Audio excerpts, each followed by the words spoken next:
సౌలు దేవుడు ఏర్పాటు చేసిన రాజా, ప్రజలు ఏర్పాటు చేసుకున్న రాజా? మనుష్యులు కోరుకుంటే దేవుడు సౌలుని ఏర్పాటు చేశాడు. సౌలుని దేవుడు ఆశ్రయించి అనుకున్నాడు, సదాకాలము అతని రాజ్యాన్ని స్థిరపరచాలనుకున్నాడు. కానీ అతను చేసిన తొందరపాటు తప్పు పని, ఒకటి పని చేశాడు. ఏం పని చేశాడు చెప్పండి? సౌలు చేసిన తొందరపాటు పని ఏంటి? సమూయేలు రావడం ఆలస్యం అయ్యేసరికి ఇతనే దహన బలి అర్పించేశాడు. ఎప్పుడు కూడా దేవుని రాక ఆలస్యం అయిపోయి తొందరపడి నిర్ణయాలు తీసుకుంటే దానికి నష్టపోయేది మనమే. అబ్రహాముతో దేవుడు సెలవిచ్చాడు, నీకు కుమారుని ఇస్తానన్నాడు. 100 ఏళ్ళు 90 ఏళ్ళు వచ్చేసి నీ కుమారుడు కలగపోయేసరికి ఇంక తొందరపడి హాగర్ని వివాహం చేసుకున్నాడు. నష్టపోయారా లేదా? ఈరోజు కూడా ప్రపంచంలో యుద్ధాలు జరుగుతున్నాయి అంటే ఇజ్రాయేల్కి పక్కన్న దేశాలకి కారణం ఎవరిది చెప్పండి? తొందరపాటు నిర్ణయం. మన వాక్యం విన్నాం కదా, నిర్ణయం, తొందరపాటు నిర్ణయం. ఒక తొందరపాటు నిర్ణయం మంచి చెడు లేకుండా ఆలోచించుకొని కొన్నిసార్లు నిర్ణయాలు తీసుకోవడం వల్ల మనం నష్టపోతాం ఖచ్చితంగా. అదే రీతిగా నష్టపోతున్నాం కూడా. అబ్రహాము తీసుకున్న సొంత నిర్ణయం ఏమైపోయింది? ఆ రోజు ఆ నిర్ణయం తీసుకుపోతే ఈరోజు ఇజ్రాయేల్ దేశానికి చుట్టూ శత్రు దేశాలు ఉండేయా? ఒక సంతానమే ఉండేది. ఇస్సాకు సంతానము, ఇష్మాయిల్ సంతానం తన్నుకులాడుతున్నారు. భూమి అంతమయ్యేంతవరకు తన్నుకులాడుతూనే ఉంటారు. కాబట్టి దేవుడు ఆలస్యం చేస్తే తొందరపడి కొన్ని నిర్ణయాలు తీసుకుంటే ఆ నిర్ణయాలకి ప్రతిఫలము మనమే అనుభవించాలని మన వాక్యం ద్వారా నేర్చుకున్నాం. సౌలు రాజుని స్థిరపరచాలనుకున్నాడు దేవుడు. కానీ ఆ సౌలు చేసిన తప్పు వల్ల ఆయన ఏంటంటే రాజ్యాన్ని పోగొట్టుకున్నాడు. రాజ్యం పోగొట్టుకొని తన దేవుడు ఆ రాజ్యాన్ని తీసేద్దాం అనుకుంటే మళ్ళీ సౌలు తన కుమారుడికి ఇద్దాం అనుకున్నాడు. దేవుడు ఇవ్వకపోతే నువ్వెంత ప్రయత్నం చేసినా అది నీకు రాదు. వినాలి జాగ్రత్తగా. సౌలు ప్రయత్నం చేశాడా లేదా? తన కుమారుడైన యోనాతానికి రాజ్యం ఇవ్వాలని, దావీదును చంపాలని, దావీదు వెంటబడి దావీదుకి వ్యతిరేకంగా ఎన్నో చేశాడు. కానీ సాధించాడా? దేవుని చిత్తములో లేని రాజ్యాన్ని ఇచ్చిన దాన్ని పోగొట్టుకొని మళ్ళీ దానికోసం ప్రయాసపడి తన కుమారునికి వారసత్వానికి ఇవ్వాలని ఆశపడ్డాడు సౌలు. కానీ దేవుడు ఆ పనిని జరిగించలేదు. దేవుడు ఇచ్చిన దాన్ని పోగొట్టుకున్నాడు మొదటిసారి. సదాకాలం స్థిరపరుస్తారంటే కానీ ఆ యొక్క రాజ్యాన్ని సౌలు ఇప్పుడు తండ్రి చేసిన తప్పు పిల్లల మీద పడుతుందా లేదా? మీరు చెప్పండి. తండ్రుల పాపము పిల్లల మీదకి వస్తుందా రాదా? వచ్చింది. మరి ఇప్పుడుకి మన మీదకి శాపం ఉందా లేదా? మరి తండ్రులు చేసిన పాపం మన మీదకి వస్తే ప్రభువు రక్తం చేత మనం రక్షించబడటంలో ఉపయోగం ఉందా లేదా? మనం కొన్ని విషయాలు నేర్చుకోవాలి ఆత్మీయంగా. ఏంటంటే తండ్రులు చేసిన పాపాలు పిల్లల మీదకి వస్తాయి. కానీ పిల్లలు ఎప్పుడైతే తండ్రులు పాపాన్ని ఒప్పుకొని వీరు ఎప్పుడైతే ప్రభు దగ్గరికి వస్తారో, ప్రభు దగ్గరికి వచ్చినప్పుడు ఏ శిక్షా విధి లేనే లేదు. ఈరోజు యోనాతాను గురించి మనం నేర్చుకోబోతున్నాం. యోనాతాను అంటే మీ అందరూ తెలుసు. ఒక్కొక్క వారము ఒక్కొక్క క్యారెక్టర్, ఒక్కొక్క వ్యక్తి గురించి, వాళ్ళ గుణగణాలు ఏంటి, వాళ్ళని బట్టి మనం ఏమి నేర్చుకోవాలని కూలంకషంగా పాయింట్ బై పాయింట్ నేర్చుకుంటాం. మీరు అన్నీ జ్ఞాపకం వింటున్నారు, వదిలేస్తున్నారు. మీరు అలా ఉండొద్దు. సౌలు అంటే ఏంటి? ఆ క్వాలిటీస్ అన్నీ మీరు సాధన చేయాలి. యోనాతాన్ అంటే ఏంటి? ఆ క్వాలిటీస్ అన్నీ మీరు సాధనించాలి. దావీదు అంటే ఏంటి? సాధన చేయాలి, నేర్చుకోవాలి కొన్ని విషయాలు.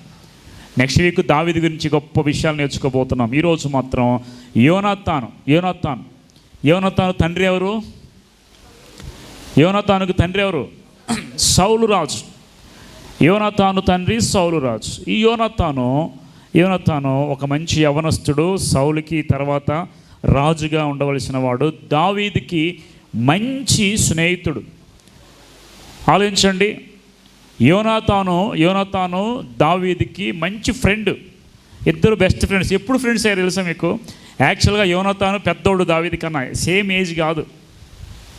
దావీదేమో చిన్నవాడు, యోనాతాను పెద్దవాడు. అయితే వీళ్ళిద్దరికి ఫ్రెండ్షిప్ కలిసింది. ఈరోజు మన వాక్యంలో ధ్యానం చేయబోతున్నాం. ఎప్పుడంటే దావీదంట వెళ్ళిపోయి గొలియాతును కొట్టినప్పుడు, దావీదు స్టోరీ చెప్పట్లేదు, దావీదు గురించి కూలంకషంగా నెక్స్ట్ వీక్ చెప్పుకుందాం. ఎక్కడైతే టచ్ అవుతుందో అక్కడ మనం ఒకసారి ఆలోచన చేద్దాం. ఈ దావీదు గొలియాతును కొట్టినప్పుడు అప్పటి నుండి ఈ యోనాతానికి దావీదు మీద మంచి మనస్సు ఏర్పడింది. ఇక అప్పటి నుండి ఫ్రెండ్షిప్ చేస్తూ వచ్చాడంట. బైబిల్ వాక్యం చూద్దాం ఒకసారి. 1 సమూయేలు గ్రంథము 18వ అధ్యాయము చూడండి అమ్మా. 1 సమూయేలు గ్రంథము 18వ అధ్యాయము, 1 శామ్యూయల్ చాప్టర్ 18, 18వ అధ్యాయము 1వ వచనం నుండి చూద్దాం ఒకసారి.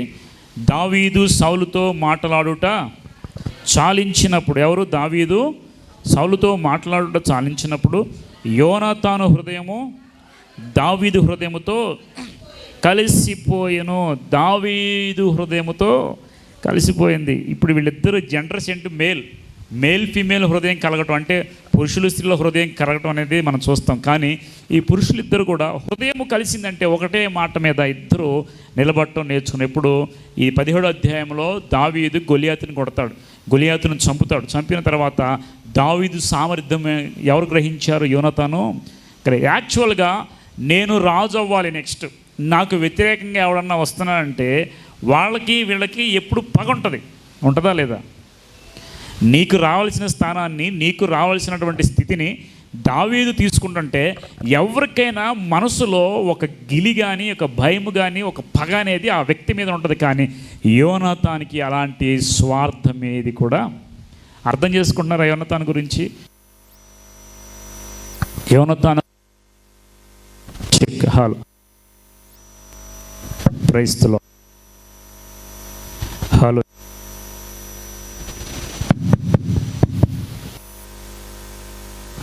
Hello hello check check check. Yonathan ఒక మంచి మనస్తత్వం కలిగిన వాడు, స్వార్థము లేనివాడు. వినండి జాగ్రత్తగా. యోనాతానులో మనం ఏమి నేర్చుకోవాలి? ఆయన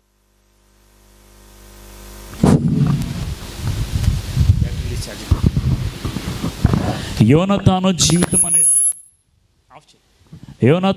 జీవితం అనేది మనకి కళ్ళకు కట్టినట్టు కనపడుతుంది. వినాలి జాగ్రత్తగా.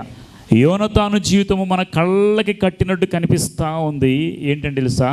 ఆ యోనాతాను రాజు అవ్వాల్సిన వ్యక్తి, రాజుగా మార్చవలసిన వ్యక్తి, తన స్థానాన్ని దావీదు తీసుకున్నంటే ఎలాంటి స్వార్థమే కానీ, కుళ్ళు కానీ, కుతంత్రము కానీ లేని వ్యక్తి, స్వచ్ఛమైన మనస్సు కలిగిన వాడు.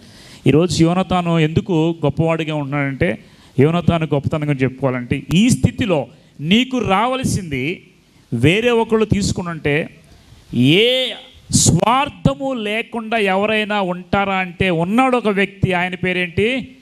యోనాతాను. గుర్తుపెట్టుకోవాలి. ఏంటంటే చెప్పండి, స్వార్థము లేని వ్యక్తి ఎవరయ్యా అంటే యోనాతాన్. ఈరోజు ఆ యోనాతాన్లో మనం ఏం నేర్చుకోవాలంటే ఫస్ట్ క్వాలిటీ అదే.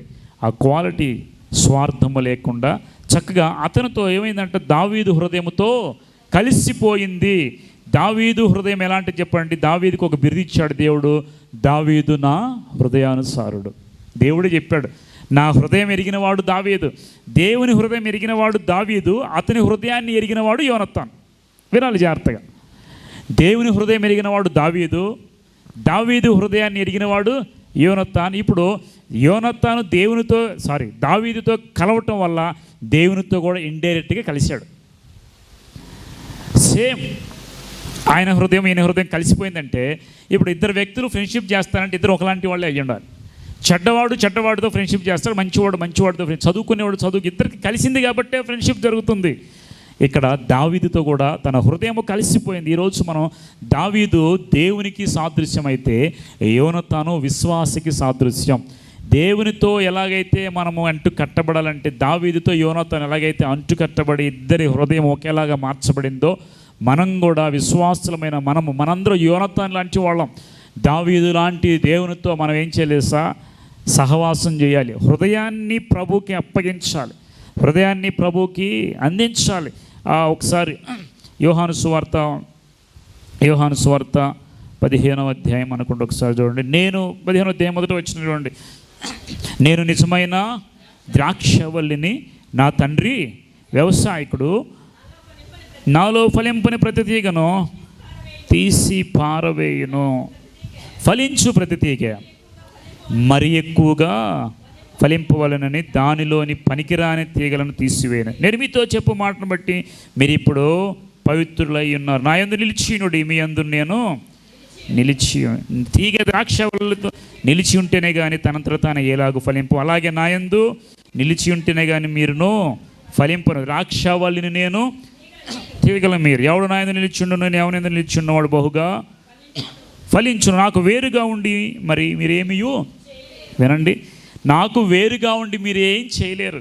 ఇది వాస్తవా కాదు చెప్పండి. మీరు దేవునికి వేరుగా ఉండి మీరు ఏం చేయగలరా? దేవుడు దేవుడు సౌలుని విడనాడాడు, విడిచిపెట్టేశాడు. సమూయేలు కూడా అక్కడ రావడం మానేశాడు. ఇప్పుడు దేవునికి దూరం అయిపోయాడు సౌలు. ఫలించాడా? ఫలించాలని ప్రయత్నం చేశాడు. మనం అనుకుంటున్నాం దేవుడు లేకుండా ప్రార్థనలు మానేసి ప్రభువును పక్కన పెట్టేసి నేను చదువుకోవాలి, మంచి మార్కులు తెచ్చుకోవాలి, ఫలించాలి, ఈ లోకంలో నేను ఇదిగా ఉండాలి అనుకుంటున్నారు చాలామంది.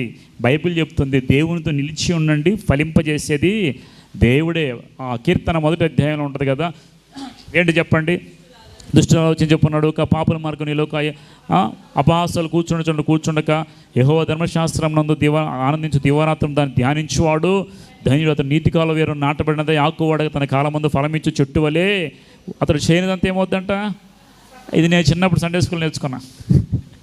ఇప్పటికి చిన్నప్పుడు నిద్రలో మాకు ట్యూషన్లు నేర్పించాడు 2 ఒకటి 2 2 4 మాకు 2 1 2 లేవు. మాకు 2 ఒకటి 2 నేర్చుకున్నాం మేము. ఇప్పటికి కూడా అదే, కళ్ళు మూసి లేపినా కానీ 2 ఒకటి 2 2 4 అని చెప్తాం. అప్పుడు ఏమి నేర్చుకున్నామో ఇప్పటికి అవే గుర్తుండిపోతాయి. కాబట్టి అందుకే నేను చిన్నప్పుడు మొక్కై వంగనిది మానై వంగదు. అందుకే మనకి నేర్చుకునే వయసులో నేర్చుకుంటేనే ఎప్పటికీ గుర్తుండిపోతుంది. బైబిల్ ఏం చెబుతుందంట? అతను నీటి కాలం వేరే నాటబడినది ఆకుబడి తన కాలమందు ఫలమిచ్చు చెట్టు వలే. ఎప్పుడు బైబిల్ గ్రంథాన్ని ధ్యానిస్తే నేను చెప్తున్నా, దేవునికి వేరైపోయి మీరు ఎంత జ్ఞానం సంపాదించుకున్నా, దేవునికి వేరైపోయి మీరు ఎంత సంపాదించుకున్నా అది ఫలించేది కాదు, ఫలింపు కాదు. నాకు వేరే మీరు ఏది కూడా చేయలేరని బైబిల్ వాక్యం సెలవిస్తుంది. మనం అనుకుంటాము దేవుని పక్కన పెట్టేసి నేను సంపాదించుకోవాలి, నేను చదువుకోవాలి. నీ చదువుకు దేవుని ఆశీర్వాదం కావాలి, నీ సంపాదనకి దేవుని ఆశీర్వాదం కావాలి, నీ జీవితానికి నీ ఆరోగ్యానికి దేవుని ఆశీర్వాదం కావాలి. దేవుడు లేకుండా వేరుగా ఫలించేవాడు ఎవడు భూమి మీద ఉన్నా కానీ దేవునికి సంబంధం లేదు. లోకంలో చాలామంది మరి అనుకోవచ్చు ప్రభువు ఆశీర్వదించి ఆస్తిపాస్తులు ఇచ్చేవాడు అనుకుంటున్నారా? మరి ప్రభువు లేకుండా ఆస్తులు సంపాదించేవాడు లోకం ఎంతమంది ఉన్నారు? మిలీనియర్స్ ఎంతమంది? అందరికి ప్రభువు ఉన్నాడా? కష్టపడిన ప్రతి ఒక్కడు ₹1 సంపాదిస్తాడు ఎవడైనా సరే. బైబిల్ చెప్తుంది కష్టపడిన ప్రతి వానికి లాభమే కలుగుతుంది. కాబట్టి కష్టానికి దేవునికి ఇక్కడ సంబంధం లేదు. కష్టపడు, నీవు దేవుడు ఉండలేకపోయినా నువ్వు లాభం తెచ్చుండు. కానీ దేవుని ఆశీర్వాదం కావాలంటే ఖచ్చితంగా నీవు ప్రభువులో నిలిచి ఉండాలి. ఆశీర్వాదం అంటే ఏంటి తెలుసా? ప్రభు యొక్క తీర్పులో మొట్టమొదటిగా కుడివైపున ఉండేవారిలో ఉన్న వాళ్ళే ఆశీర్వాదం, నిజమైన ఆశీర్వాదము. చూడండి మత్తయి సువార్త 25వ అధ్యాయం చూడండి. మత్తయి సువార్త 25వ అధ్యాయము, మత్తయి సువార్త 25వ అధ్యాయం ఒకసారి చూడండి. ఆశీర్వాదం అంటే ఏంటో చాలామంది తెలియదు. ఆశీర్వాదం అంటే డబ్బు సంపాదించడం, బిల్డింగ్లు కట్టుకోవడం, కార్లు కొనుక్కోవడం, ఇంక ఈ లోకంలో మంచి ఉద్యోగంలో సంపాదించడం అనుకున్నారు చాలామంది. నిజమైన ఆశీర్వాదం అంటే ఏంటో వాక్యం సెలవిస్తుంది చూడండి. 34 వచనం, 25:34 మత్తయి సువార్త. అప్పుడు రాజు తన కుడివైపు ఉన్న వారిని చూచి, నా తండ్రి చేత ఆశీర్వదించబడిన వారులారా రండి, లోకము పుట్టింది మొదలుకొని మీ కొరకు సిద్ధపరిచిన రాజ్యమును. చూడండి ఆశీర్వాదం అంటే ఏంటమ్మా ఇప్పుడు చెప్పండి? ఆశీర్వాదం అంటే డబ్బు కాదు, ఆశీర్వాదం అంటే బిల్డింగ్లు కాదు, ఆశీర్వాదం అంటే ఆస్తుపాస్తులు కాదు, పొలాలు కాదు, ఇళ్ళు కాదు, స్థలాలు కాదు. దేవుడు నన్ను ఆశీర్వదించాడండి, నాకు అది ఇచ్చాడు, మంచిదే, ఈ లోకంలో కావాలన్నీ. కానీ నిజమైన ఆశీర్వాదం ఇప్పుడు ఇక్కడ యేసుక్రీస్తు చెప్తున్నాడు, నా తండ్రి చేత ఆశీర్వదించబడిన వారులారా రండి, లోకము పుట్టిన మొదలుకొని మీ కొరకు సిద్ధపరిచిన రాజ్యమును. ఇప్పుడు నేను చెబుతున్నానండి, నిజమైన ఆశీర్వాదం అంటే దేవుని రాజ్యాన్ని స్వతంత్రించుకోవడం. ఏమో వింటున్నారా? జాగ్రత్తగా. దినేష్ కార్తాళం ఇచ్చావా? తీసుకెళ్ళిపోతున్నావా?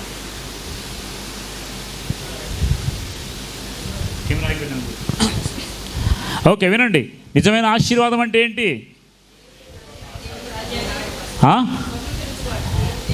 మరి ఈ లోకం చెప్పుకునే ఆశీర్వాదాలు అంటే ఏంటి చెప్పండి? డబ్బు, ఆస్తి, ఐశ్వర్యం, ఉద్యోగాలు, హోదా, స్టేటస్. నీకు ఎంత స్టేటస్ ఉన్నా ఆడు చచ్చిపోయినప్పుడు పెడితే పురుగులు కితాలు ఆడుతూ ఉంటాయండి. అప్పుడు చూస్తే ఏమైపోయింది మన హోదా. నిజంగా చాలామందికి విశ్వాసులకు కూడా లేదు, ఇది జ్ఞానం లేదు. ఆశీర్వాదం అంటే దేవుడిని ఆశీర్వదించాడు, 2 ఇళ్ళు ఇచ్చాడు, ఆశీర్వదించాడు 10 ఇళ్ళు ఇచ్చాడు, మంచిదే. బట్ అది ఆశీర్వాదము కాదండి. ధనవంతుడు అన్నీ సంపాదించుకొని నా ప్రాణమ తినుము తాగు సుఖించమన్నాడు. దేవుడు ఏమన్నా ఎవ్రీవాడు ఈరోజు నీ ప్రాణాన్ని నేను అడుగుతున్నాను అంటాడు. ఏమైపోయేది ప్రాణం? ఆశీర్వాదం అంటే ఏమంటారు, కొట్లలో ధాన్యం సమృద్ధిగా పెట్టుకొని బ్యాంకులో బ్యాలెన్స్ పెట్టుకోవడం, ఇది కాదు. ఆశీర్వాదం. లోకంలో ప్రతి వాడికి లోక ఆశీర్వాదాలు కావాలి, కానీ దేవుడిచ్చే ఆశీర్వాదం ఒకటే, పరలోక రాజ్యాన్ని స్వతంత్రించుకోవడం. ఇది నిజం. ఎవరన్నా అడిగి చెప్పండి, అమ్మ నువ్వు అనుకున్న ఆశీర్వాదం అంటే ఏంటో అని. పరలోక రాజ్యాన్ని ఎవరు స్వతంత్రించుకుంటే వాడే ఆశీర్వదించబడినట్టు. ధనవంతుడు అన్ని సంపాదించుకున్నాడు, ప్రాణం పోగొట్టుకున్నాడు. పేదవాడైన లాజరుకి ఏది లేదు, దేవుని రాజ్యాన్ని స్వతంత్రించుకున్నాడు. ఇప్పుడు ఇద్దరిలో బ్లెస్ అయింది ఎవరు చెప్పండి? ఇద్దరిలో బ్లెస్ అయింది ఎవరు? లోకం ఏం చేస్తుందంటే ధనవంతుడు చూస్తుంది, కానీ దేవుడు ఏం చేశాడు? పేదవాడిని చూశాడు, అది ఆశ్రయించాడు, తీసుకెళ్ళి పరదేశంలో పెట్టుకున్నాడు. ఇది నిజమైన ఆశీర్వాదం. అంటే దేవుని రాజ్యాన్ని స్వతంత్రం చేసుకోలేని ఆస్తిపాస్తులు మనకేలా, దేవుని రాజ్యాన్ని స్వతంత్రం చదువు సంధ్యలు మనకేలా, దేవుడి నిజమైన దేవుడు అని తెలుసుకోలేని జ్ఞానం మనకెందుకు? యెహోవా యందు భయభక్తులు కలిగి ఉంటే జ్ఞానమునకు మూలం. అసలు జ్ఞానం అంటే చదువులు కాదు, మార్కులు కాదు మీరు అనుకుంటున్నారేమో. యెహోవా యందు భయము భక్తి ఉన్నవాడే జ్ఞానవంతుడు, బైబిల్ చెప్తుంది. ఏమంటారు మీరు? సత్యమైన బోధ అంటే ఇదే. దేవుడు నేను ఆశీర్వదిస్తున్నాడు, నీకు ఇస్తున్నాడు. ఇది ఆశీర్వాదం అని నేను అనుకోను ఎప్పుడు కూడా. లోకంలో అన్నీ సంపాదించుకొని చచ్చిపోయి నరకంలో కాలటం ఆశీర్వాదం అంటారా? మరి దేవుని యొక్క సన్నిధిలో ఉండి దేవుని ఎరిగి మనం అన్నీ సంపాదించుకోవడం ఇది నిజమైన ఆశీర్వాదము. ఆశీర్వాదానికి తోడు దేవుడిచ్చే బెనిఫిట్స్ ఈ లోకంలో బ్రతకడానికి. కాబట్టి అన్నీ కావాలి మనిషికి, ఎలాగని అడుక్కు తినమని చెప్తున్నాను నేను, ఏం కాదు. మీరు బైబిల్ వాక్యం చెప్తే ప్రియుడు నీవు అన్ని విషయాల్లో వర్ధిల్లుచు సౌఖ్యంగా ఉండవాలని కోరుతున్నాను రాస్తాడు పత్రికల్లో. ప్రియుడు నీవు అన్ని విషయాల్లో వర్ధిల్లాలి, సౌఖ్యంగా ఉండాలి, ఇది దేవుని కోరిక. మరి ఎప్పుడు సుఖంగానే ఉంటామని ఎప్పుడు వాక్యం చెప్పట్లా. బైబిల్ గ్రంథంలో ప్రవక్తలు కానీ భక్తులు కానీ కష్టాలు పడిన వాళ్ళే. దేవుడు సంతోషం ఇస్తాడు, సుఖం ఇస్తాడు, రండి ఇక్కడికి రండి, ఇది కాదు దేవుని బోధ. దేవుని బోధ ఒకటే, ప్రయాసపడి భారం మోయిచున్న సమస్త జనులారా నా యొద్దకు రండి, నేను మీకు విశ్రాంతిని ఇస్తాను. ఆ విశ్రాంతి అంటే ఏంటి తెలుసా? దేవుని రాజ్యములో ఎల్లప్పుడూ దేవునితో సదాకాలం ఉండే ధన్యతనే విశ్రాంతి. Rest in peace, rest. ఆ విశ్రాంతి ధనవంతుడుతో చెప్పలేదు దేవుడు. అబ్రహాం ఏమంటాడు? ఇదిగో ఇతడు ఇప్పుడు ఇక్కడ నెమ్మది పొందుతున్నాడు, నీవు యాతన పడుతున్నావు. నెమ్మది పొందుతున్నాడు. ఆశీర్వదించబడేవాళ్ళు దేవుని రాజ్యాన్ని స్వతంత్రించుకునే. ఎప్పుడైనా మీకు ఎవరైనా స్టేటస్ చూపించినా డబ్బు ఉందన్నా ఉన్నా కానీ మీరేం ఆశీర్వాదం అనుకోవాల్సిన అవసరం లేదు. దేవుని రాజ్యాన్ని ఎవడైతే స్వతంత్రించుకుంటాడో వాడే నిజమైన ఆశీర్వాదము పొందిన వాడు అని గుర్తుపెట్టుకోండి. ఓకే, ఇప్పుడు ఇదంతా నేను చెప్పాను. దావీదు హృదయముతో యోనాతాను హృదయం ఏమైపోయిందంట? కలిసిపోయింది. ఈరోజు మన హృదయము దేవునితో కలవాలి, దేవునికి అంటుకట్టబడాలి, దేవునిలో ఫలించాలి. దేవునిలో నిలిచి ఉంటేనే నీవు ఆశీర్వదించబడతావు. ఆశీర్వాదం అంటే మొదటి material blessing and spiritual blessing అని ఉంటాయి. మెటీరియల్ బ్లెస్సింగ్ అంటే ఈ లోకంలో మనకు అవసరమైన అవసరాలన్నిటి మెటీరియల్ బ్లెస్సింగ్ అంటారు. స్పిరిచువల్ బ్లెస్సింగ్ అంటే దేవుని రాజ్యాన్ని మొట్టమొదటిగా స్వతంత్రించుకొని దేవుని రాజ్యంలో దేవునితో పాటు నడవటాన్ని స్పిరిచువల్ బ్లెస్సింగ్. స్పిరిచువల్గా బ్లెస్ అవ్వకుండా మెటీరియల్గా బ్లెస్ అయిన ఉందో ఉపయోగం లేదు. ఒకవేళ నువ్వు స్పిరిచువల్గా బ్లెస్ అయ్యి మెటీరియల్ బ్లెస్సింగ్ లేకపోయినా నష్టమేమి కూడా. అర్థమైంది నేను చెప్పింది? What is material blessing, what is spiritual blessing? Spirituality దేవుని కలిగి ఉండటం, మెటీరియల్ అంటే లోకంలో ఉన్న వాటిని కలిగి ఉండటం. లోకంలో ఉన్న వాటన్నిటిని కలిగి ఉండి దేవుడు లేకపోతే వ్యర్థం. దేవునిలో కలిగి ఉండి ఈ లోకంలో ఉన్న లేకపోయినా పెద్ద నష్టమేమీ లేదు, అవునా కదా? ధనవంతుడు అన్నీ ఉన్నాయి, లాజరుకి ఏది లేదు, దేవుడిని కలిగి ఉన్నాడు. కాబట్టి వేరు చేసుకోండి. దేవుడిచ్చే ఆశీర్వాదాలు ఏంటి ఈరోజు ఒకసారి మనం జ్ఞాపకం చేయాలి. ఇప్పుడు దావీదుతో యోనాతాను హృదయం ఏమైపోయిందంట? కలిసిపోయింది. ఇప్పుడు ఈ విశ్వాసమైన మనం కూడా దేవునితో మన హృదయాన్ని అంటు కట్టే విధంగా కలిసిపోవాలి. కలిసిపోతారు ఈరోజు దేవునితో ట్యూన్ అవ్వాలి. ట్యూన్ ఇద్దరు ఒకే విధంగా నడవాలి. ఇద్దరు మనసు ఒకటే విధంగా ఉండాలి. దేవునికి ఏది ఇష్టం మీకు అది ఇష్టంగా ఉండాలి, దేవునికి ఏది అయిష్టం మీకు అది అయిష్టంగా ఉండాలి. ఇది దేవునితో కలిసి నడవటం అంటే. అర్థమవుతుందా? ఓకే, నెక్స్ట్ ఆ తర్వాత చూద్దాము. సమూయేలు 1 సమూయేలు 18వ అధ్యాయము, 1 సమూయేలు గ్రంథం 18వ అధ్యాయం చూడండి ఒకసారి. 1 సమూయేలు గ్రంథం 18వ అధ్యాయంలో మరలా చూద్దాము. దావీదు హృదయముతో కలిసిపోయిన యోనాతాను దావీదును తన ప్రాణ స్నేహితునిగా భావించుకొని అతనిని ప్రేమించాడు. ఇప్పుడు చూడండి, తన ప్రాణ స్నేహితునిగా భావించుకున్నాడు. చూడండి, ఇక్కడ యోనాతాను దావీదు గురించి మనం ఆలోచిస్తే, యోనాతాను దావీదుని ఎలా అనుకున్నాడంట? ప్రాణ స్నేహితుడు అంటే ఏమంటారు? బెస్ట్ ఫ్రెండా? Dearest friend, nearest friend, best friend. Okay, స్నేహితులు వేరు, ప్రాణ స్నేహితులు వేరు, అవునా కదా? మామూలుగా ఉండేవాడు ఫ్రెండ్స్ చాలామంది ఉన్నారు, కానీ ప్రాణానికి దగ్గరగా ఉండే స్నేహితులు వేరుగా ఉంటారు, ప్రాణ స్నేహితులు. కాబట్టి ఇలాంటి వారితో స్నేహం అనేది మనం అదృష్టంగా భావించుకోవాలి. దావీదు లాంటి వాడితో స్నేహం అంటే ఇప్పుడు రాజకుమారుడితో మామూలు వ్యక్తులు స్నేహం చేస్తారు, ఈ రాజకుమారుడే వచ్చి సాధారణ వ్యక్తితో స్నేహం చేస్తున్నాడు. ఇది బ్లెస్సింగ్ అంటే. రాజులే వచ్చి నీతో స్నేహం చేయాలి, గొప్పవాళ్ళే వచ్చి నీతో స్నేహం చేయాలి. దావీదుకి ఏదీ లేదు, గొర్రెలు కాసుకునేవాడు, ఒక గొర్రెల కాపరే. ఈ గొర్రెల కాపరితో రాజకుమారుడు ప్రిన్స్ వచ్చి ఇతనితో సహవాసం చేయడానికి ఇష్టపడుతున్నాడంటే ఆ దావీదులో ఉన్న క్వాలిటీ ఏంటో తెలుసా? దేవుని హృదయానుసారుడు కాబట్టి. ఇది గుర్తుపెట్టుకోవాలి. దావీదుతో కలియడానికి కారణం దేవునికి ఇష్టమైన వాడు దావీదు, దేవుని హృదయము ఎరిగిన వాడు దావీదు. కాబట్టి దేవుని హృదయం ఎలా ఉండదు, దేవుడు ఎలాగ ఆలోచిస్తాడు, దావీదు కూడా అలాగే.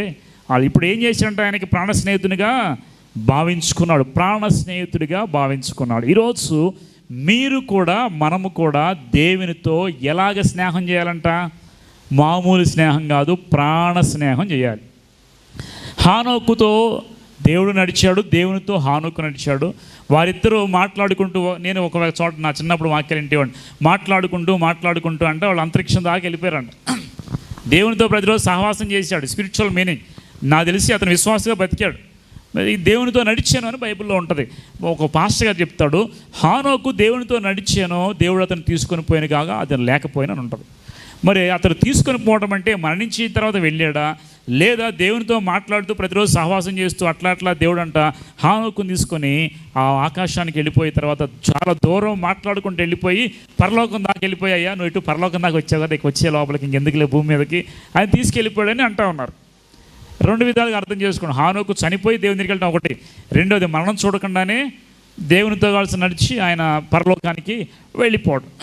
సహవాసం చేస్తే అలా చేయాలి. సహవాసం ఒకటే మాట, ఒకటే బాట, ఒకటే నడక, అవునా కదా? ఇప్పుడు ఒక ఫ్రెండ్ ఎక్కడికి వెళ్తున్నాడు అనుకో, బెస్ట్ ఫ్రెండ్ కూడా ఏం చేస్తాను, వెళ్తున్నా రారా అంటే ఇద్దరు కలిసి వెళ్ళిపోతారు. ఇప్పుడు తాగేవాడు ఏమన్నా జత పిలుచుకుంటాడు తాగుతుందా అని, స్మోక్ చేసేవాడు జత పిలుచుకుంటాడు, ప్రార్థన చేసేవాడు ప్రార్థన చేసుకుందా అని పిలుస్తాడు. మనం ఎవరితో సహవాసం చేస్తే అలాంటి బుద్ధులు మనకు వస్తాయి. ఇప్పుడు దావీదుతో సహవాసం చేస్తూ ప్రాణ స్నేహితునిగా భావించుకున్నాడంట. యెషయా గ్రంథం 41 అధ్యాయం 8 వచ్చింది ఒకసారి. యెషయా గ్రంథము 41:8, 41 అధ్యాయము యెషయా గ్రంథము 8వ వచనము. నా సేవకుడైన ఇశ్రాయేలు, నేను ఏర్పరచుకున్న యాకోబు, నా స్నేహితుడైన అబ్రహాము సంతానమా. చాలు. ఎవరితో మాట్లాడుతున్నాడు దేవుడు 41 అధ్యాయంలో? ఎవరి గురించి? నా సేవకుడైన ఇశ్రాయేలు అంటే ఎవరు? ఇజ్రాయేల్ అంటే ఎవరి పేరు? అది యాకోబుకు దేవుడు పెట్టిన పేరు. ఇజ్రాయేల్ అంటే ఒక జనాంగం. నిన్ను ఒక జనంగా చేస్తానని దేవుడు వాగ్దానం చేశాడు కదా, చేశాడా లేదా దేవుడు? ఇజ్రాయేలు దేశం అంటేనే యాకోబు సంతానం అండి. ఇజ్రాయేల్ దేశం అంటేనే 12 గోత్రాలను వచ్చిన సంతానం ఇజ్రాయేల్ దేశం. ఈరోజు అది ఇజ్రాయేల్ దేశం. ఎదోము దేశం అంటే ఏశావు సంతానం, ఓకేనా? అరబ్ కంట్రీస్ అంటేనేమో ఇష్మాయేల్ సంతానం.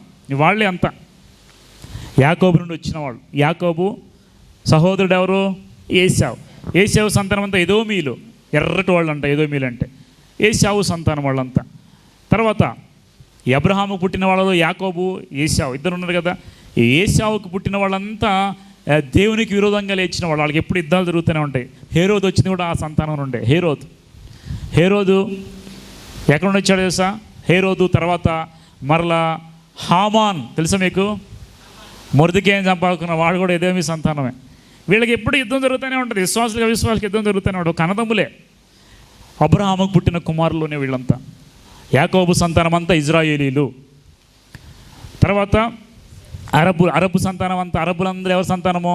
ఇష్మాయేలు సంతానము. ఏశావు సంతానం అంతా ఎదోమీలు. వీళ్ళకే గొడవలు, అందుకని ఎప్పుడు యుద్ధాలు జరుగుతున్నాయి ఇక్కడ. సరే వినండి. ఇప్పుడు దేవుడు ఇజ్రాయేలుతో అన్న, నా సేవకుడున్న ఇజ్రాయేలు, నేను ఏర్పరచుకున్న యాకోబు, నా స్నేహితుడైన అబ్రహాము. ఇప్పుడు అబ్రహాము దేవునికి ఎలాంటి వాడంట? దేవుడు మనల్ని కుమారులుగా చేసుకున్నాడు, కానీ కుమారులతో కూడా స్నేహం చేసే తల్లిదండ్రులు ఉన్నారు లేదా? ఫ్రెండ్లీగా ఉంటారు తల్లిదండ్రులు పిల్లలతో, ఫ్రెండ్షిప్ చేస్తూ ఉంటారు. ఒక ఫ్రెండ్ ఎలాగ మాట్లాడితే అలా చాలా బాగుంటుంది. అలాగే దేవుడు కూడా అబ్రహాముని ఏమన్నాడంట? తన స్నేహితునిగా భావించుచున్నాడు. తర్వాత యోహాను సువార్త 15:15 చూడండి ఒకసారి. యోహాను సువార్త 15 అధ్యాయము 15వ అధ్యాయము 15వ వచనం. యోహాను సువార్త 15:15. దాసుడు తన యజమానుడు చేయు దానిని ఎరుగుడు గనుక ఇక మిమ్మల్ని దాసులని పిలువక స్నేహితులని పిలుచుచున్నాను. స్నేహితులని పిలుచుచున్నాడు. ఎవరు? ఇంకా పైకి చూస్తే 14, నేను మీకు ఆజ్ఞాపించు వాటిని చేసినట్లా మీరు నా స్నేహితులై ఉందురు. ఎవరితో అన్నారు?